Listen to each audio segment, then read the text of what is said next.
ഇങ്ങനെയുള്ള ഫ്രണ്ട്ഷിപ്പ് നമ്മുടെ മെന്റൽ ഹെൽത്തിന് നല്ലതല്ല എന്ന് അറിഞ്ഞാൽ പോലും നമ്മൾ ഈ ഫ്രണ്ട്ഷിപ്പിൽ തന്നെയായിരിക്കും സ്റ്റെക്കായി നിൽക്കുന്നത്.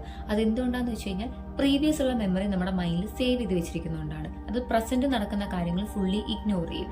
ഇപ്പോൾ പാസ്റ്റിൽ നമുക്ക് വേറെ ഫ്രണ്ട്സ് ഒന്നും ഉണ്ടാവില്ല, ഈ ഫ്രണ്ട് ആയിരിക്കും ഉണ്ടാവുക. നമ്മൾ ഭയങ്കര സപ്പോർട്ടീവ് ആയിരിക്കും, ഏതെങ്കിലും വീക്ക് മൊമെന്റിൽ ഭയങ്കരമായിട്ട് മോട്ടിവേഷനും കാര്യങ്ങളൊക്കെ തന്നൊരു ഫ്രണ്ട് ആയിരിക്കും. സോ ഇപ്പോൾ ഇവരുടെ ചേഞ്ചസ് നമ്മൾ കൺസിഡർ ചെയ്യാതെ അന്ന് എനിക്ക് ഇത്രയും ഹെൽപ്പ് ചെയ്തല്ലേ, അപ്പോൾ ഇപ്പോൾ ചേഞ്ച് ആയിപ്പോലും ഞാനല്ലേ ഇത് അഡ്ജസ്റ്റ് ചെയ്യേണ്ടതെന്നുള്ളൊരു തോട്ട് കാരണം കൊണ്ട് നമ്മൾ ഈ ഫ്രണ്ട്ഷിപ്പിൽ തന്നെ സ്റ്റെക്കായി നിൽക്കും. എന്ന് പറയുന്നത് എപ്പോഴും ഒരേ ബിഹേവിയേഴ്സ് ആയിരിക്കില്ല ഷോ ചെയ്യുന്നത്.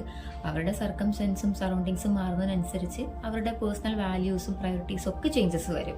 സോ ഇപ്പം നമുക്കൊരു ലോ സെൽഫ് എസ്റ്റീം ആണുള്ളതെന്ന് വിചാരിക്കുന്നത്. നമുക്ക് നമ്മളെ തന്നെ വലിയൊരു വാല്യൂവും കാര്യങ്ങളൊന്നും ഇല്ലാന്നുണ്ടെങ്കിൽ നമ്മൾ ഇതുപോലെ മറ്റുള്ളവരെ തന്നെ ഡിപ്പെൻഡ് ചെയ്തുകൊണ്ടിരിക്കും. ഇമോഷണലി എല്ലാ രീതിയിലും നമ്മൾ അവരെ തന്നെ ഡിപ്പെൻഡ് ചെയ്തുകൊണ്ടിരിക്കും. പക്ഷെ നമുക്കൊരു വൺസ് ഒരു തോട്ട് വരികയാണ്, എനിക്ക് ഇതിലും നല്ലൊരു ഫ്രണ്ട്ഷിപ്പിനെ കിട്ടില്ലേ, അല്ലെങ്കിൽ എനിക്ക് ഇതിലും നല്ലൊരു ഫ്രണ്ടിനെ കിട്ടത്തില്ലേ എന്ന് നമ്മൾ സ്വയമേ ഒന്ന് തിങ്ക് ചെയ്യുകയാണെന്നുണ്ടെങ്കിൽ ഓഫ് കോഴ്സ് നമുക്കത് മൂവ് ഓൺ ആകാൻ പറ്റും.